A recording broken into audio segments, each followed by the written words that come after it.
Whether you have a disability or not, whether you are hearing or not, we are all people. We all want to have fun.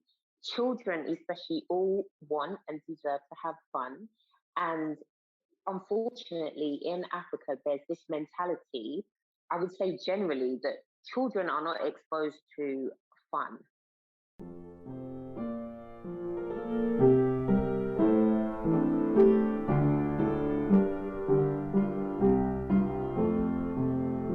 Welcome back to the All About Audiology podcast. I'm your host, Dr. Lilach Saperstein. And you all know that something very, very important to me on this podcast is to build connections and have an international conversation, because that's what we can do these days. It's unbelievable, the power of the internet and podcasting and Instagram. So I love talking to all of you from all over the world. And I am very excited to introduce you today's guest. Takniyan Debbie Dachi is the founder of the Rise Project, and she is going to share her experience both as being a mom to a deaf son and all the information, educational services, and all the things that she's doing for deaf children in Nigeria. So welcome, Takniyan. Thank you for coming on the show. Thank you for having me. It's a pleasure. How is your day going? How's your week going? How has your year been? So far, we thank God, no complaints. Today was an amazing day. I managed to get a lot of ticks off of my list. That's a great feeling. Congratulations for that. Nice. Great day. Thank you. What about you? Well, it's quite late for me here in Israel. I think you're 1 hour behind me in Nigeria, but it's the evening, a long day, pretty tired, post bedtime, all is well. This is actually when I come alive in my podcasting time after putting aside my mom hat and turning on my podcast educational audiology hat. Yeah, awesome. I would love to hear, first of all, about your son. How old is he and what has your journey been with him? And then we'll get to Rise. Amazing. So I have a 13-year-old who has a profound hearing loss.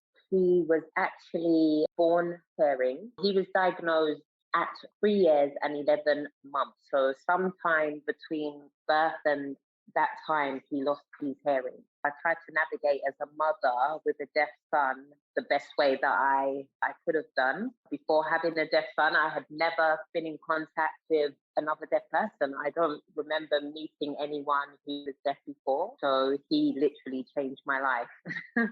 Amazing. And I have to say that piece right there, I know we talked about this in our chats, the idea of hearing parents coming into a whole new world, whether it be, their encounters with audiology or the deaf community, and that all of that happens at once, like just bang right into a big new adventure. And it's not something most people are like eased into or have knowledge about. It's just like, boom, now you're here and you got all these decisions ahead of you. Was that kind of what it was like for you? Kind of, although because it took so long with our experience, I knew that something wasn't right. Around 13 months, he wasn't reading or using his sounds the way that I thought that he should be. So I actually reached out to a speech and language therapist. And we were in London, and when we're fortunate enough in the UK to have the NHS. So a speech and language therapist came and did a home visit, and everything was going well. And I think towards the end of the assessment, someone turned off the TV, and she thought that it was strange that he didn't react to either the sounds turning off or turning on. And she was like, well, we're going to refer you on to audiology. So we were referred on to audiology, and for a long time during assessments, he had something called blue air that I'm sure you're familiar with. And initially, they were not diagnosing him as being deaf because he was passing all of the DRAs, and, they had no qualms with what was going on. Yeah. So just for our listeners, glue ear is what people in the UK call it, which I think is kind of an adorable, good way to put it. In the US, people say ear infections, otitis media, basically fluid in the ears but glue ear is a good way to describe all that muck and gook that goes from the nose up. That's very common too, that people will say, oh, it's just ear infections, even though we don't know that. We don't know what's behind ear infection, or glue ear. That's a very common experience. Yeah. Yeah, and that's exactly what we were being told. It was very common. And because he was passing all of the CRAs, there was no cause for concern. He was doing very well at school. He was quite hyper, but apart from that, he was doing well, especially with maths.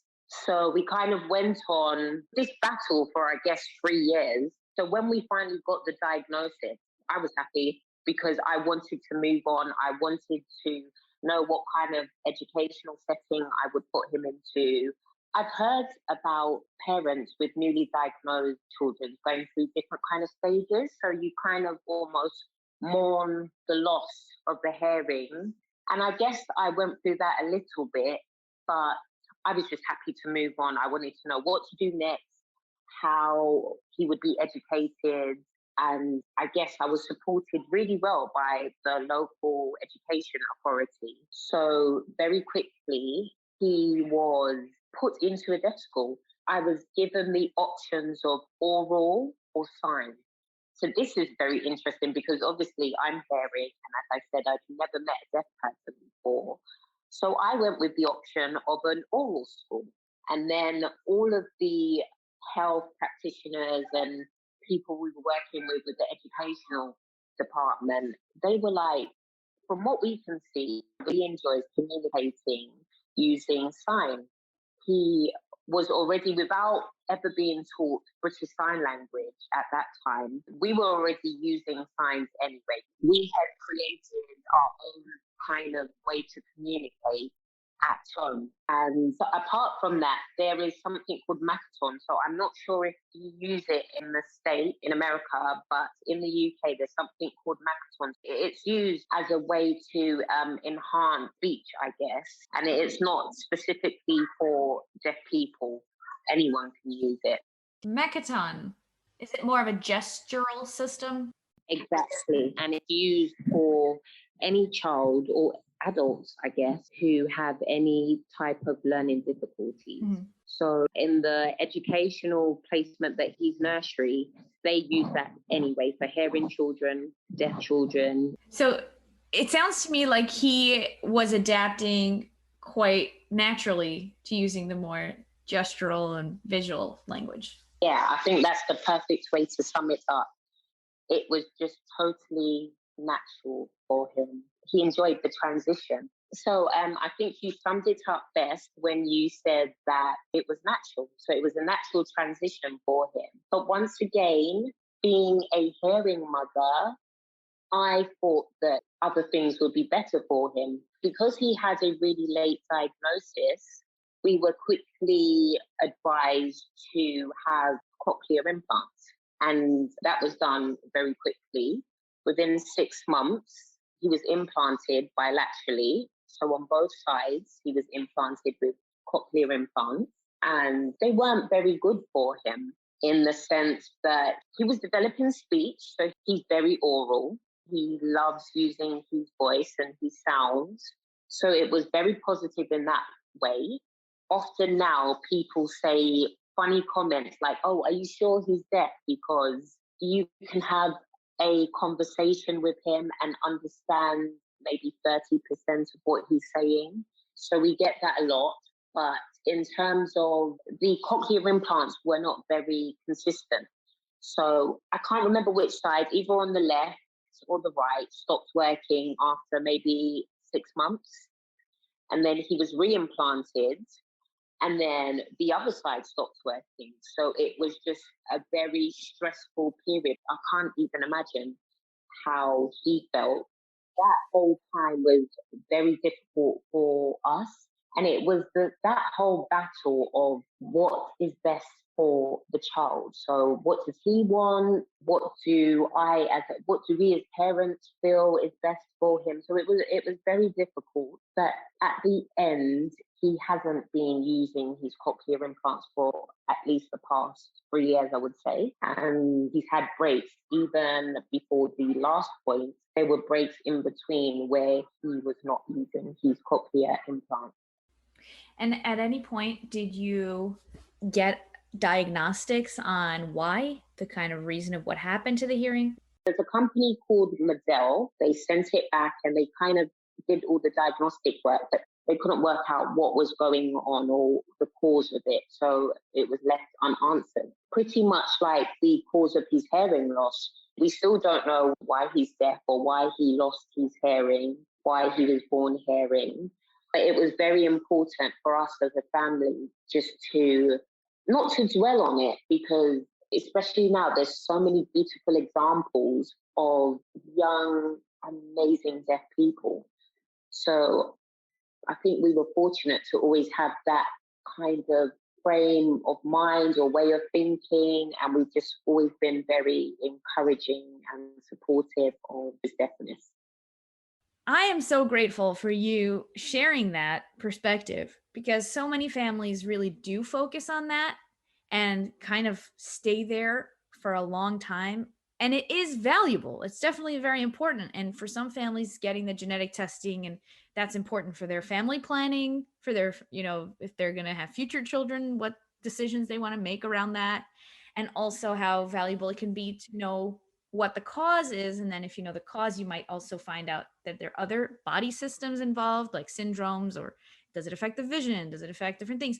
So there's 100% value in getting those answers, but also many times you won't get those answers. I actually recently had Dr. Laura Prestasi on the podcast as well. And she shared about how getting the diagnosis for her was the most crucial thing, because there were things that she could do to prevent it getting worse. The kind of hearing loss that she had was EVA. And yeah, you can listen to that podcast episode. So what I value so much is that there isn't an answer that's one answer for everybody. It's a very individual, case by case, family by family. And that's what I want people to take away. We've had a very interesting time with my son in terms of the different educational settings he's been in, because we started off with a school that was for total communication, which means that they encouraged oralism. They encouraged using sign and sign support. They used BSL, British Sign Language, and sign supported English. So we started off with a deaf school for Ezra in that kind of setting. So all of this was happening while you were living in the UK. And so take me through what happened next when you came to Nigeria. I wanted to say back to Nigeria, but I actually don't know where you were originally from. I'm born and bred in London, East London. I had never been to Nigeria, so I'm of Nigerian heritage. I had never been to Nigeria. I had traveled to West Africa, Ghana, and I fell in love with Ghana. And because I fell in love with Ghana, I was like, you can't go to Ghana and not go to Nigeria. So I came to Nigeria in 2015 for a brief holiday. At that point, I had a second daughter at that time. It was a brief holiday, but I fell in love with Nigeria also. We then came back again in 2017. And it was on that visit that I decided that I wanted to kind of inquire more about what was in place for Nigerians. Where we were staying at that time was just outside the Federal Capital Territory, which is Abuja. It's the capital. We stayed about 45 minutes from the capital. And at that time, there was no deaf school at all. Even in the capital, there's only one deaf school. And I just thought, that was alarming, especially considering that the population of Nigeria is estimated at 200 million people. And research has shown that 23.7% from the population are legally deaf. So that's, just under 50 million people who are deaf in Nigeria. Wow. Yeah, I just felt like there wasn't enough And I never take it for granted that I was fortunate enough to have been born in the UK. And because of that, my children were born in the UK. And the educational system, especially for children who have some form of disability, is so different to what happens in Africa and several different parts of the world. So I was just like, something needs to be done. And that's kind of how I founded the Rise Project. That is a story. You were able to see how it was going maybe right or well in places in the world and said, hey, I got to bring this back here as well. And that is your heritage. It's something that you're coming to people that you feel very connected to. I'm very intrigued by that. And it's uncomfortable to say the least, when people come in like a savior mentality of like, we're going to go to, underprivileged places in the world and do this kind of work. It's very different when it's yours and when it's because of your need for your family. I always love to mention this because often I get people saying, oh, wow, you're amazing. And like, we love what you're doing with your foundation. And I'm like, I wasn't really trying to do anything. I just have that empathy. And this is something I live with day in, day out. I can't escape having a deaf son and everything that we go through, because not everything has been easy. Apart from him being deaf, he has additional needs. He has a sensory processing disorder. So there were challenges, especially in school. And I think it was those challenges that made me want to look further into what was happening back home, so to speak. When you founded the Rise Project, what did that entail? What is it that you were able to put together? So we are advocates for deaf Nigerians. At the moment, we work very closely with a deaf school. What I want people to know is that whether you have a disability or not, whether you are hearing or not, we are all people. We all want to have fun. Children especially all want and deserve to have fun. And unfortunately, in Africa, there's this mentality, I would say generally, that children are not exposed to fun as we are in the West. But especially when you have a disability, for some reason, people don't think that deaf children laugh and play. So we encourage a whole load of fun, a whole load of getting the children to go out, trips, just social development. This is it. This is why, when we first connected through Instagram, I really felt connected to what you were doing, because it's not only serious all the time, even though it is very serious, of course. And it is about your child, and it is about their development and their education.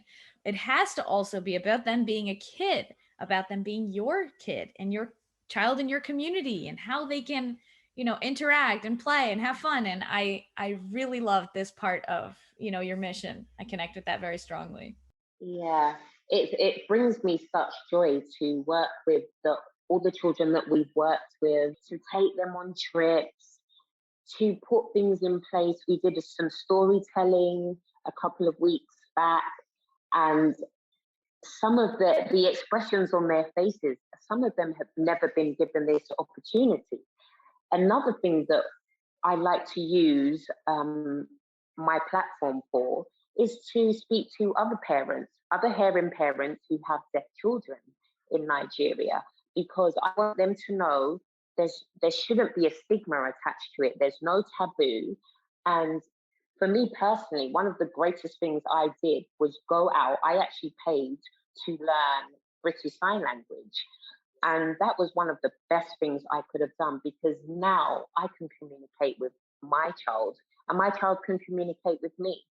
So it's very important for me to encourage other parents to learn signs. So that's another thing we started doing. We were doing free family sign language sessions, simple things, basic things, what your child likes to eat, how your feelings, emotions, just so that communication is there, and then we reduce any possible frustration. Communication. Yes, yes. That is the way that we can connect. And for a child also to feel that their needs are met, it's a level of safety to be able to, connect with the people that you love. I think it's so overwhelming for many parents, and especially because, like you mentioned way at the beginning, hearing parents say, oh, I would love to do the oral version, devices and all of that, and that works for some children and some families, and it's awesome, but it doesn't work for everyone. And then there's this kind of feeling that sign language is the backup, where I think there's so much room for everything. Like, you could do both. You could introduce some sign. You could, try to remember what the goal is of doing those things. So that's incredible that you were able to provide that. Is it BSL that's being used in the deaf school in Nigeria? No, so it's Nigerian Sign Language. So many people have no idea that there are 344 different types of sign languages globally. Just like we have Spanish or French or English, it's the same with sign language. It's all about awareness, and I feel like through our platform, we're able to do that. We're able to let Nigerian parents know that Nigeria, it has so many different tribes and dialects. I always use that as a way for them to connect. For instance, in Nigeria, you'll find people who speak a language called Igbo. You'll find people who speak Hausa. You'll find people who speak Yoruba. And then there's Pidgin English. So, and then there's slang. So Pidgin is like slang or broken English. And it's the same really in the deaf world, depending on where you're born, where you're raised. So it's Nigerian Sign Language. Yeah. So that's why I was asking about if the classes that you've been offering are in Nigerian Sign Language. Okay, yes, it's Nigerian Sign Language, yes. Wow, that's incredible that you've been able to connect and encourage and inspire a lot of families around these topics. It's a blessing, really. It's a huge honor to actually implement a little bit of change in Nigeria, especially as we're still adapting and we're still adjusting. But yeah, it's a huge honor, to be honest. Yeah. I'm very curious about your daughter and how it has affected her life. Okay, so I have two daughters. So my son is my firstborn. So the 7-year-old, she's just grown up, I guess, just watching us sign. So now she just goes off and she communicates using British Sign Language. I don't know any Nigerian Sign Language, but I am learning bit by bit every day. And I have a British Sign Language BSL Level 2 certificate. So all of our communication is done using British Sign Language in our house. So my middle daughter, she is quite competent with her BSL just based off of what she's seen me and my son do, and I guess what he teaches her. She just picked it up, and they go off and they have their own private conversations. If we're out, if they want to, they can have a little joke about something and no one has to know. And they love it. And I'm really happy that my son has that, so he doesn't feel excluded in his own home. So it's really important. Even my last born, who's 5, her sign is developing every day. She's able to communicate with him as well. And even where she doesn't know the exact signs, she uses gestures, which is how we started off in the beginning anyway. Yeah. So the reason I asked that is because one of the questions that come up for me a lot with the parents I work with is about how to make their child part of the family, because they hear about the isolation and the experience of many deaf adults who say, I just was like left in a room on my own and was like tapped on my shoulder to come for meals. And that was about as the connection with family. It doesn't have to be that way. It doesn't have to be that way at all. I'm very conscious about that actually, because when I was learning to use British Sign Language, it was the first level, it was a male tutor, he was deaf, and the second level was a female tutor, and she was also deaf. So besides from them teaching us the sign language, they were able to give us instances or experiences. And I remember one of the teachers giving a very similar example to what you did about, she was always told she was making too much noise. And initially, I think I was guilty of doing that with my son as well.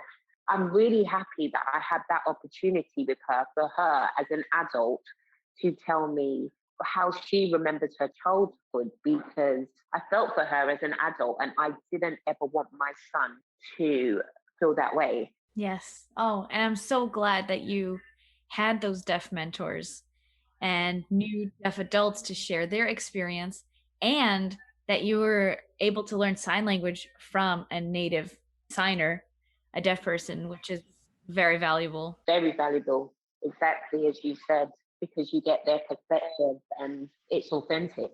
Yeah. Is there any piece of advice you'd like to impart to everyone that they can kind of hold on to? We all have our specific platforms now.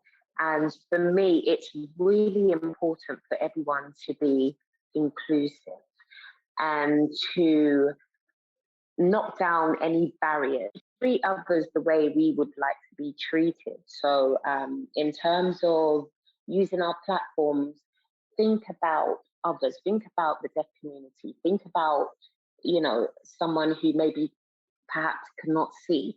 Try to be inclusive with everything you do.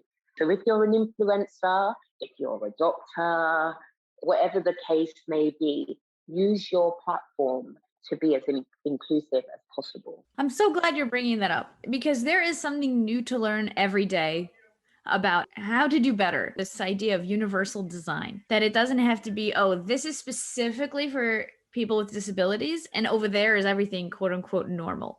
But instead to say, how can we make this accessible to as many people as possible in, adding captions, providing transcripts as we do for every podcast episode. Your transcripts are amazing. Thank you. I'm also learning about alt text for images, and that was new for me. So we're all growing and learning about the things we can do better together. Hopefully, to be honest, I'm guilty of it too. But it's just like my daily mantra. So everything that I kind of say for myself, I say to others. And it is difficult when you're so used to a specific way of living or society or community. It is difficult to come out of that bubble. But if you can always bear it at the back of your mind, then that's the way that we empower. That's the way that we knock down barriers. And that's the way that we can include everybody. Amazing. Thank you so much for that. I'm going to continue to do my learning. And, anytime that I do something that someone calls me out and I say, oh, thank you so much for teaching me, because that's, I try. Okay. So lastly, if people would like to connect with you or learn more about the Rise Project, where can they find you? You can find us Instagram. So it is at The Rise Project NG. Or if you want to email me, you can email on The Rise Project, the number 8, figure 8, at gmail.com. We're currently working on a webpage so that we can have everything out for everyone to see, and so you can communicate and you can donate to our foundation, because we are a non-profit. And I'll drop this in. We're actually working on trying to open a new multifaceted deaf centre in Abuja. So yeah, those are the ways that you can keep up with us and find out about all our amazing fundraising. Yes, I'm so glad we were able to connect and get this podcast out for the world to hear. Me too. Thank you. I'm so glad we were able to connect and get this podcast out for the world to hear. Me too. Yes. Me too. Thank you. Just a little bit of connection issues. And all of those links and resources will be linked in the show notes at allaboutaudiology.com, as well as a full transcript of today's episode. I also want to invite you, Takniya, and everybody listening, to a retreat that I will be hosting and running in April. I'm very excited about it. It is going to be a retreat for parents who have a deaf or hard of hearing child, and mostly for hearing parents. That is, who we're trying to talk to, because I believe that this is an underserved and underinformed group of parents in the world that are just getting a lot of conflicting information and a lot of big decisions. So whether the diagnosis was recent or many years ago, I am going to be doing a 7-day retreat. We meet every day for 1 hour on Zoom. So it's kind of like not very intense. So it's not like sitting in front of your computer for 6 hours. I'm not doing that. But spreading it out over a week, we're really going to have an experience together. And it's specifically to learn the things that come around this, like learning how to speak up and advocate, and talking about how to find connection with your child, no matter what the communication barriers are, to connect with them, to build relationship with them. And like we talked about, the sibling relationship and extended families, and bringing them into your community too. So I'm very excited to invite you all to this free retreat. And you can all sign up for that at allaboutaudiology.com/retreat. It's totally free. It's open to parents, and professionals can come too, but I'm really talking to parents here. And I'm really, really excited. There's going to be a lot of transformation, a lot of learning and connection, because we'll get to meet other moms from all over the world. And dad's welcome too as well. Very good. So I will see you there, and I'm really glad we were able to connect. Yes, likewise. Thank you so much for listening to the All About Audiology podcast. Come and find me on Instagram at All About Audiology podcast, because that is where I hang out and make connections with you all over the world. My DMs are always open, and I am so grateful for your listenership. I'm Dr. Lilach Saperstein, and this is the All About Audiology podcast. So we did have a couple of technical difficulties throughout our call, and we continued our conversation a little bit just by sending voice notes to each other on Instagram. So here are some more of the things that Takniyan wanted to add to our interview. And again, I'm so grateful that she shared so many different elements of her story and her experience. So here are those messages. He found it difficult to express himself, so he was, I guess, lashing out. He was expelled from one school, permanently suspended from 2. It was difficult for him. It was very difficult for me. When he was expelled from the 3rd and final school, it was just very traumatic for me. And my point is that if he maybe was not a black boy, further considerations may have happened. And because it was so stressful in the UK, it just made coming to Africa much easier for me. Then, we're in Nigeria, and then it's completely different. So if you have any kind of child with a disability anyway, you're pretty much ridiculed. If we're out and we're signing, this happens in London anyway, but it just happens times 100 here. People come and pray for you. We are Christians. And for a long time, I didn't go to church, because when he had his cochlear implants, this was even in the UK. In church, people would always, kind of force us to come to the front and try to pray it away, oils and everything. And I really believe in God, and I feel like God is in control. My God is in control. And who says that, being deaf is the end of the world? Because I know amazing deaf people, deaf teachers, deaf actors, deaf dancers. If my son could only grow up and be like some of the deaf people that I follow on my platform and Instagram, that would make me so happy. Culture, race definitely played a huge deal in why we moved back. And now I just feel like I have to do something. Thank you so much for all of this. And I think this is such an important topic. I wish we would have delved into this more, and maybe we will on a future episode, about the praying and the miracle stuff, and how that's many times in conflict with the reality, what's actually happening and what the family actually needs from their support network and spiritual community. And that is so common. So I just wanted to comment on that first, because that just at the end really resonated. And like, also, I'm sorry I had to go through that in a way. It's also like a place to educate, and then sometimes you're forced into this education role when you are the one who needs support. And that's like also a thing that parents need to navigate.